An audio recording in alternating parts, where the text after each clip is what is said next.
In today's video, I'm going to teach you how to highlight events in Google Calendar. Highlighting events is a simple way to make important meetings, deadlines, or personal reminders stand out at a glance. By the end of this walkthrough, you'll be able to quickly change the color of any event so it doesn't get lost in a busy schedule. First, open your web browser and go to your Google Calendar. Make sure you're signed in with the Google account that contains the events you want to work with. Once the calendar loads, you can be in any view you like, such as week, month, or day view. It doesn't matter which one you choose, as long as you can see the event you want to highlight. Next, find the specific event you want to change.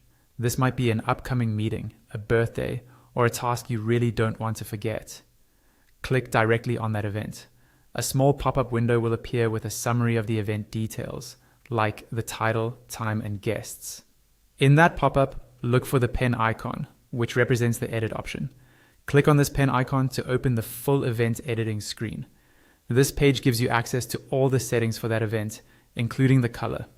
Once you're on the edit screen, look for the event color section. This is usually shown as a little colored dot or a colored drop-down near the event title.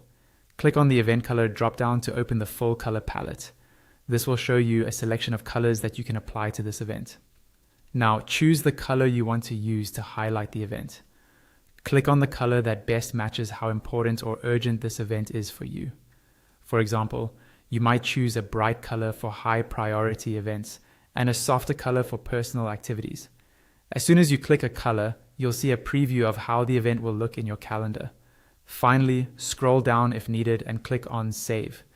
This step is important because if you don't save, the color change will not be applied. After you click Save, you'll be taken back to your calendar view and you should now see that event highlighted in the new color.